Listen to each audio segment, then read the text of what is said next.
আসসালামু আলাইকুম guys, this is Abunuman Bashar. Django প্লেলিস্টে আপনাদের স্বাগতম। আজকের লেকচার ভিডিওতে আমরা বিস্তারিত আলোচনা করব টেমপ্লেট ইনহেরিটেন্স নিয়ে। এখন কোশ্চিন হচ্ছে, কেন আমাদেরকে টেমপ্লেট ইনহেরিটেন্স জানতে হবে এবং কেন আমরা টেমপ্লেট ইনহেরিটেন্স ব্যবহার করি। টেমপ্লেট ইনহেরিটেন্স কেন আমরা ব্যবহার করি সেটি বোঝার জন্য প্রথমে আমরা একটি রিয়েল লাইফ এক্সাম্পল দেখে নিচ্ছি। এখানে দেখুন, আমাদের একটি ওয়েবসাইট আছে, যে ওয়েবসাইটটিতে এটি হচ্ছে ন্যাপবার অ্যান্ড এটি হচ্ছে ফুটার। তাহলে দেখুন, মেশিন লার্নিং, দ্যাট মিন্স আমার হোম পেজে ন্যাপবার সেম থাকতেছে। দেন ডিপ লার্নিংয়ে এখানেও আমার ন্যাপবার সেম অ্যান্ড ফুটারও সেম থাকতেছে। দেন অ্যাবাউট আসেও আমরা দেখতে পাচ্ছি ন্যাপবার সেম অ্যান্ড ফুটারও সেম। তাহলে আমরা যদি এমন একটি কাজ করে নেই যে machine learning, deep learning, data science, about us, blogs, that means আমার ফুল ওয়েবসাইটের জন্য ন্যাপবার এবং ফুটার সেম। আমার শুধুমাত্র কন্টেন্ট চেঞ্জ হচ্ছে মাঝের অংশগুলোতে, রাইট? সো আমি যদি এমন একটি কাজ করে নেই, এক জায়গায় ন্যাপবার এবং ফুটার ক্রিয়েট করে রাখবো এবং সে জায়গা থেকে প্রতিটা পেজে আমরা কল করে দেব, সেক্ষেত্রে আমাদের কোড যেমন রিডেবল হবে এবং আমাদের অনেক কম কোড লিখতে হবে। আমরা যদি ইন্ডিভিজুয়ালি যদি মেশিন লার্নিংয়ের জন্য ন্যাপবার ক্রিয়েট করি, ডিপ লার্নিংয়ের জন্য, ডাটা সায়েন্সের জন্য, দ্যাট মিন্স প্রতিটি পেজের জন্য নতুন নতুন করে কোড লিখে ন্যাপবার তৈরি করি, সেক্ষেত্রে আমাদের সময় যেমন অনেক বেশি লাগবে, সেক্ষেত্রে আমাদের কোড অনেক বেশি করতে হবে। বাট আমরা যদি শুধুমাত্র এক জায়গায় ন্যাপবারের জন্য কোডগুলো লিখে রাখি এবং ফুটারের জন্য কোডগুলো লিখে রাখি, সেক্ষেত্রে জাস্ট আমরা সেই পোর্শনকে কল করে ন্যাপবার এবং ফুটার লিখব। সো এই কাজটি আমরা টেমপ্লেট ইনহেরিটেন্সের মাধ্যমে করতে পারি। সো সেটা কীভাবে করতে হয় সেটি আমরা প্র্যাকটিক্যালি দেখব। So let's see. আমাদের আগের তৈরিকৃত প্রজেক্টের ভিতরেই আমরা কাজ করে দেখব, কারণ এই প্রজেক্টে আমাদের চেনা। সো এই প্রজেক্টে কাজ করা আমাদের জন্য অনেক বেশি সহজ হবে। বাট আমরা যদি নতুন করে প্রজেক্ট ক্রিয়েট করি, সেক্ষেত্রে আমাদের ভিডিও লেন্থ অনেক বড় হবে। সো আমরা চাচ্ছি না আমাদের ভিডিও লেন্থ বড় হোক, আমরা চাচ্ছি কম সময়ে বেশি জিনিস শেখার জন্য। সো আমরা টেমপ্লেটের ভিতর একটি ফোল্ডার ক্রিয়েট করে নিচ্ছি, যে ফোল্ডারের ভিতর আমাদের থাকবে কমন কোডগুলো, যে কমন কোডগুলো আমরা প্রতিটি পেজে কল করব। সো আমরা এখানে বলে দিচ্ছি ফোল্ডার নেম কমন কোড। এই ফোল্ডারের ভিতর আমরা একটি ফাইল ক্রিয়েট করব, যে ফাইলের নাম আমরা দিচ্ছি বেস ডট। এই বেস ডট এইচটিএমএলে আমরা আমাদের প্রজেক্টের সকল কমন কোডগুলো করব। সো সেটি কীভাবে করতে হয় তা আমরা দেখে নিচ্ছি। প্রথমে আমরা এইচটিএমএল এর সিনট্যাক্স লিখে নিচ্ছি। এটি আমাদের এইচটিএমএল এর সিনট্যাক্স।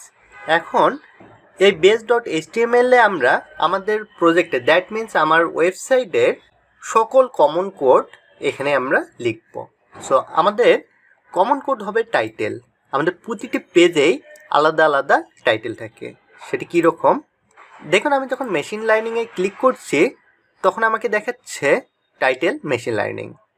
ডাটা সায়েন্সে ক্লিক করছি, আমার টাইটেল চেঞ্জ হয়ে এসেছে ডাটা সায়েন্স। তার মানে প্রতিটি পেজের জন্য আলাদা আলাদা টাইটেল থাকে। সো আমাদের টাইটেল সেম বাট কন্টেন্ট আলাদা, রাইট? সো এখানে আমরা যে কাজটি করে নেব সেটি হচ্ছে, এখানে আমরা একটি ট্যাগ ইউজ করব। সেই ট্যাগটি হচ্ছে, আমরা বলে দিচ্ছি ব্লগ টাইটেল।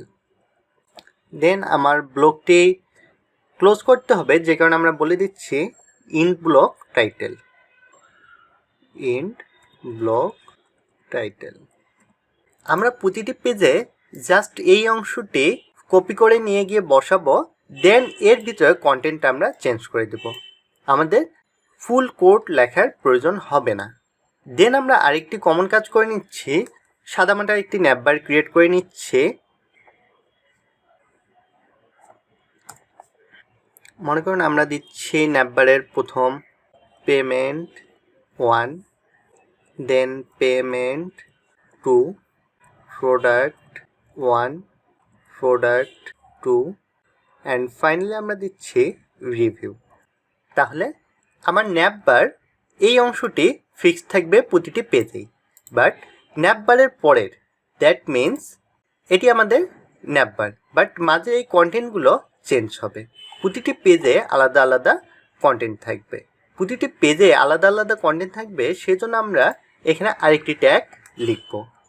আমরা ট্যাগ নেম দিচ্ছি ব্লগ কন্টেন্ট, দেন আমরা এই ব্লগটিকে ইন করে দিচ্ছি, ইন ব্লগ কন্টেন্ট। তাহলে আমি আমার ফুল কোডটি বুঝাই দিচ্ছি। base.html এর ভিতরে যে কোডগুলো থাকবে সেগুলো হচ্ছে আমার কমন কোড। প্রতিটি পেজে গিয়ে শুধুমাত্র চেঞ্জ হবে আমাদের এই টাইটেল। আমরা যাতে খুব সহজে টাইটেল চেঞ্জ করতে পারি সেজন্য আমরা একটি ট্যাগ ইউজ করেছি, যেটি হচ্ছে ব্লক।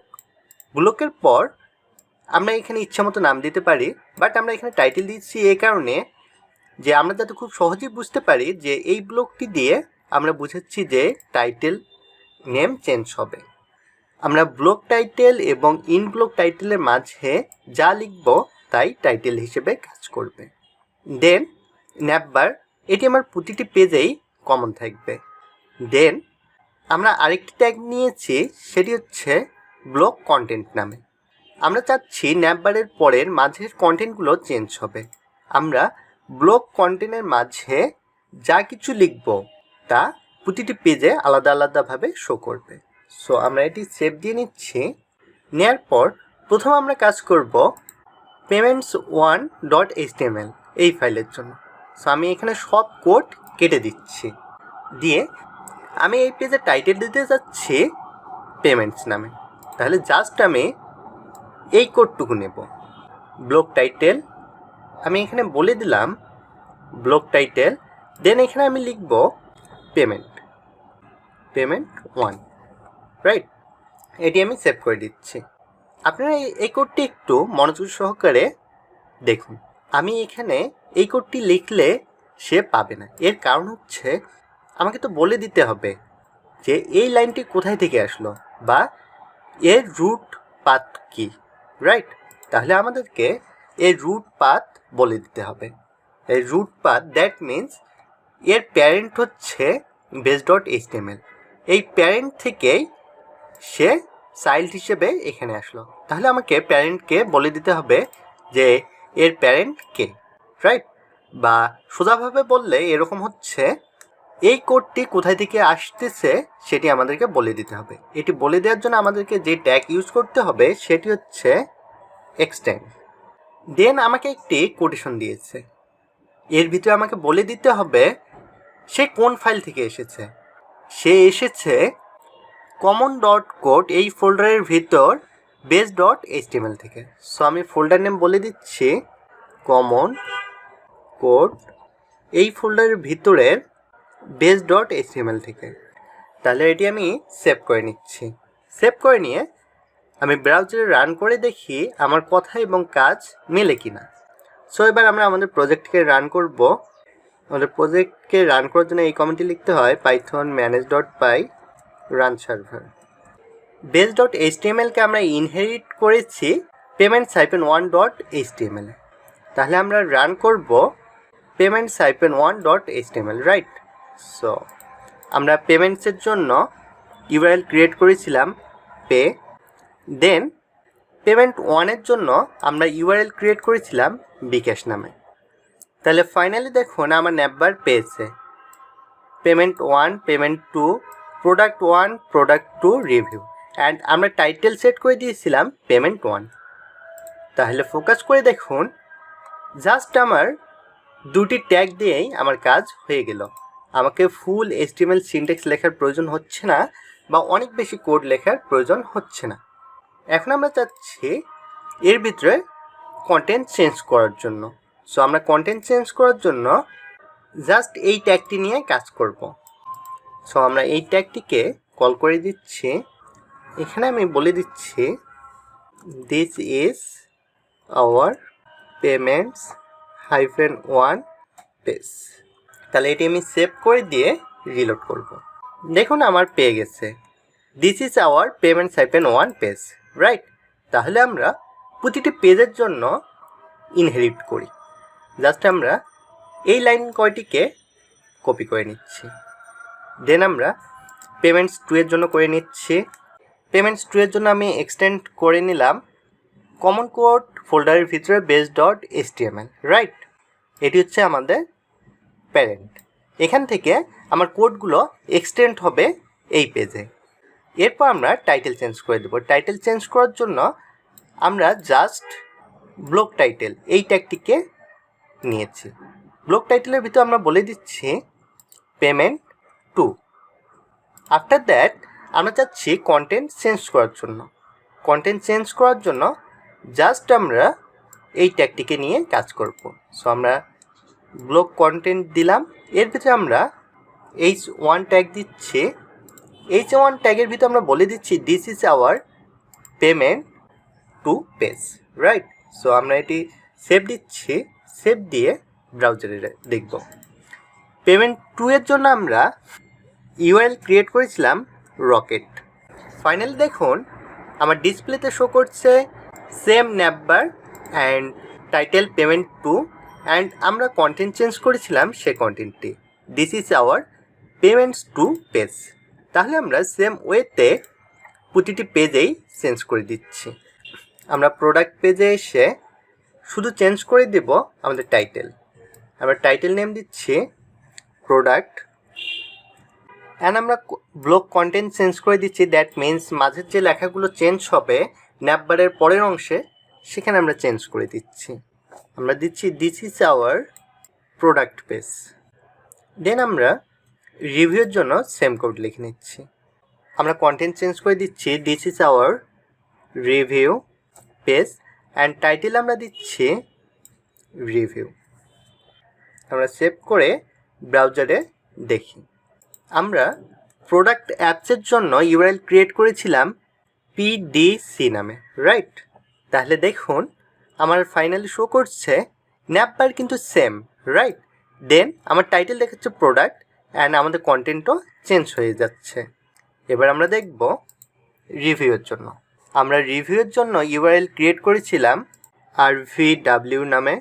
দেন আমরা রিভিউ অ্যাপসের ভিতরে urls.py এ আরেকটি ইউআরএল ক্রিয়েট করেছিলাম যেটির নাম আমরা দিয়েছিলাম CUSREV, that means customer review.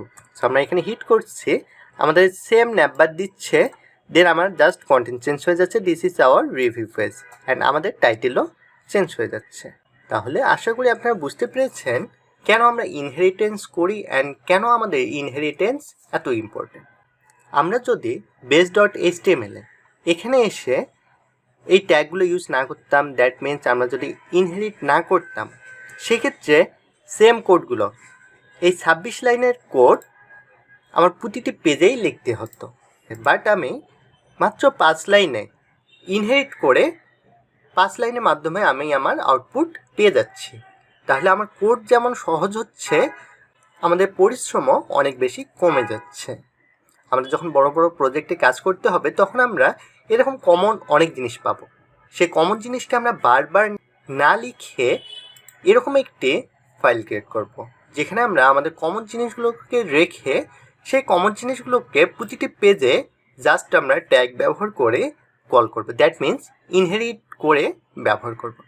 সেক্ষেত্রে আমাদের কোড অনেক কম হবে এবং সাইট অনেক বেশি ফাস্ট হবে। আমাদের পাইথন মাল্টিপল ইনহেরিটেন্স সাপোর্ট করে। সো আশা করি আপনারা বুঝতে পেরেছেন কেন আমরা টেমপ্লেট ইনহেরিট করব। আপনারা নিজে নিজেই প্র্যাকটিস করবেন। আপনারা এখানে ন্যাপবারে আপনাদের নাম, ইউনিভার্সিটি নেম বা কলেজ নেম, দেন আপনার ডিটেলসগুলো ন্যাপবারে দেবেন। দেন প্রতিটি পেজ আপনাদের মতো করে একটু ডিজাইন করে ইনহেরিট করে যা আউটপুট আসে সেটি কমেন্ট সেকশনে জানাবেন। আপনারা যদি প্র্যাকটিস করেন সেক্ষেত্রে আপনারা প্রবলেম ফেস করবেন, আর প্রবলেম ফেস করলেই আপনারা শিখতে পারবেন। প্রবলেম ফেস করলে আপনার কমেন্ট সেকশনে জানাতে ভুলবেন না।